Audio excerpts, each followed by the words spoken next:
지난번 제 동생과 두신 장기는 운이 아주 좋으셨더군요. 저도 한번 박수 쳐드리죠. 운도 실력입니다. 억울하면 한 판 더 두시던가. 여기는 겨울도 길고 소재거리도 없는데 어떻게 지난 5년 동안 방송을 제작해 오셨는지 참 이해가 안 가는군요. 그래도 지난 5년 동안 나름 알찬 소재로 방송을 제작해왔습니다. 수십 편의 다큐멘터리와 토론토 스마트폰 영화제, 뉴스 토크쇼 등 여러 아이템으로 그동안 버텨왔습니다. 여태껏 그렇게 해왔다고 쳐요. 이쯤 됐으면 소재도 바닥났을 텐데 앞으로는 캐나다 청솔모 다큐를 만드실 건가요? 아니면 쓰레기통 뒤지는 라쿤? 그렇지 않아도 지금 기획하고 있는 프로그램이 있습니다. 아마 보시면 저의 뛰어난 연출 실력에 깜짝 놀라실 겁니다. 김 대표 고생 좀 하더니 농담도 늘었네요. 제가 김 대표를 오랫동안 지켜와 봤는데 그쪽은 너무 진지해서 예능이나 다른 프로그램은 못한다니깐요. 여태까지 제작한 방송들도 다 시리어스한 다큐나 뉴스인데 저보고 그 말을 믿으라고요? 이거 하나는 정말 재밌네요. 인정해요.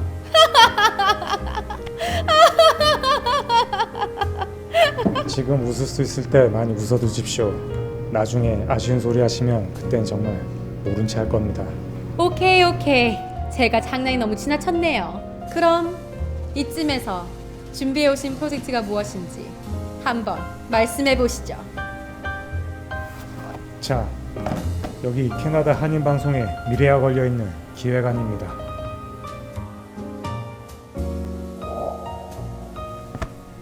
김 대표,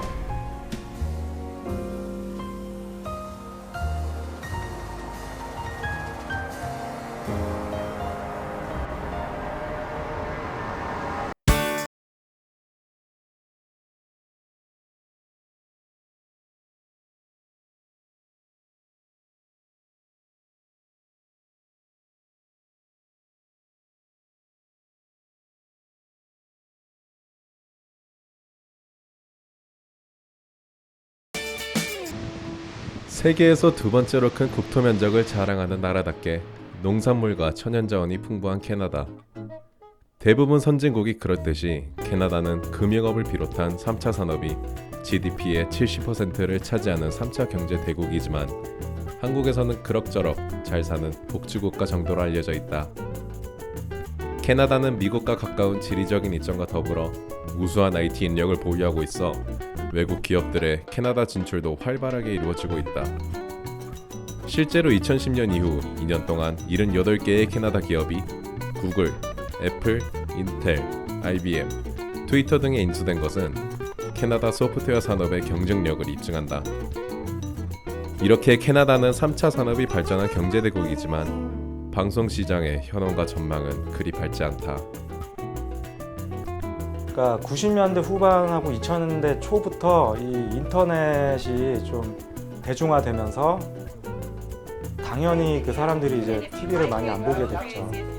그 TV가 가지고 있는 메리트를 그 인터넷 온라인이 다 흡수해 버렸기 때문에 지금은 이민자들이 처음에는 이민 와서 케이블을 한국에서 보던 게 있으니까 신청을 했다가 이 비용을 줄이는 과정에서 제일 먼저 줄이는 게 케이블 TV더라고요.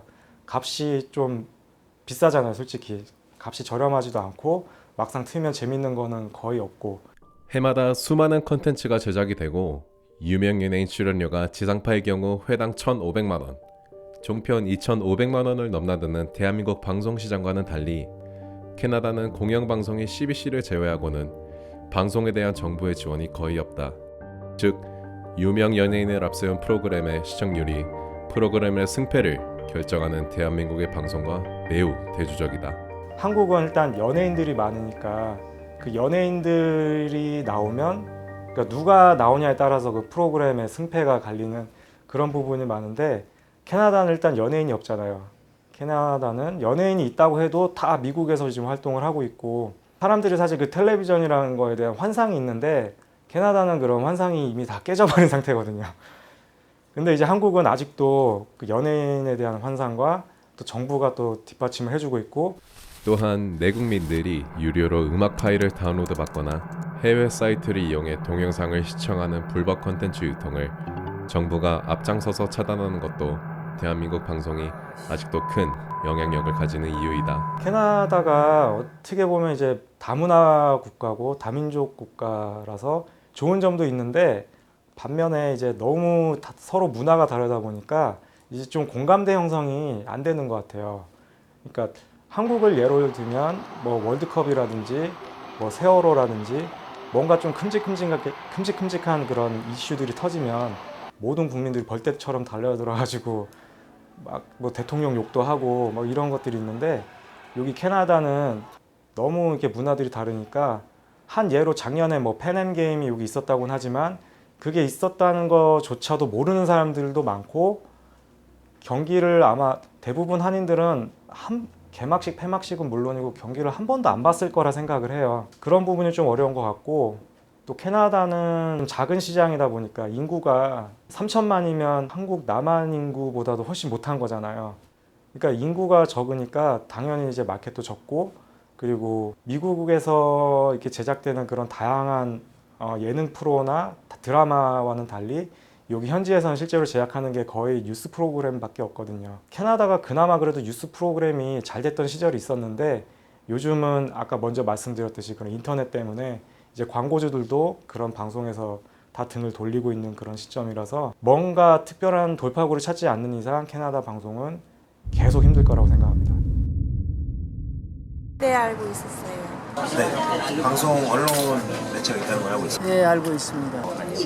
추진하고 있었는데 직접 막 챙겨보지는 않았었어요. 네, 네, 알고 있었어요. 예, 알고 있습니다. 이번에 수강 신청해서 동영상 제작에 대해서 배우고 있습니다. 아리랑 코리아 들어봤어요. 알고는 있는데요. 보지는 않아요.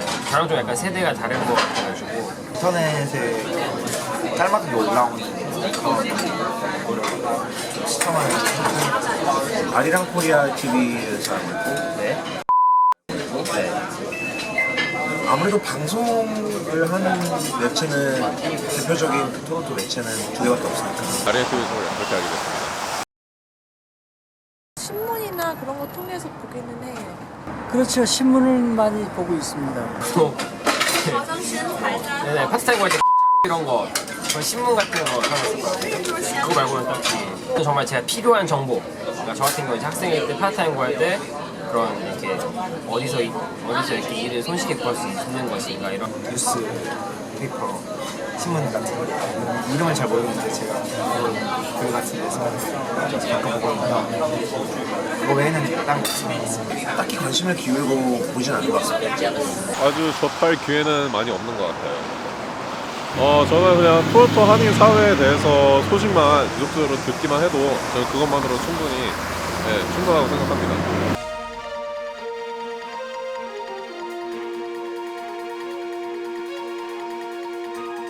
1979년도에 멀티컬처럴 TV라고 해가지고 그러니까 지금 옴니의 전신인데 그때 이미 한국어 방송이 시작을 했더라고요. 그러니까 올해 벌써 37년 뭐 이 정도 된 것 같은데 그 전에는 이제 TV 코리아라는 이름으로 이렇게 쭉 이어져 오다가 중앙일보에서 테이크오버 하면서 아리랑 코리아로 이름을 바꾼 거예요. 그러니까 예전에 이제 인터넷이 없고 사람들이 이제 신문만 보던 시절에는 이게 유일한 한국어 방송이었기 때문에 교민들이 정말 그 일주일을 기다려서 봤다고 그러더라고요.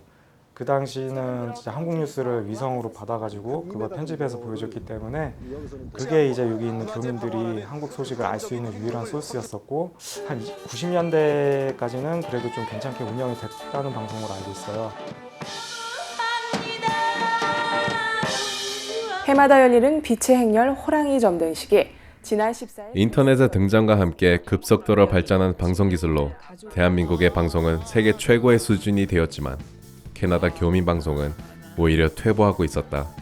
그 당시 이제 아리랑 코리아를 그 지금 말고 그 전에 있는 중앙일보가 운영을 했었는데 사실 좀 이게 방송 분야에 좀 많이 투자를 안 하셔가지고 거의 이제 기울어가고 있는 상황에 제가 들어간 거예요. 그래서 처음에 가니까 무슨 한 80년대 신문사, 시골 신문사 같은 느낌? 그리고 저의 이제 선임인데 이제 한국에서 이제 케이블 방송 같은 데서 경험이 많으신 분이에요. 근데 캐나다 와서 여기서 일을 하면서 굉장히 좀 스트레스를 많이 받고 좀 불만이 가득한 상태. 그분하고 이제 앵커 하시던 이제 PD하고 이렇게 두 분이 계셨는데, 그러니까 처음에 이제 군기 잡는다고 이제 막 트레이닝은 좀 강하게 받았던 기억이 있고, 그래도 그냥 오기로 버텼던 것 같아요 그때는.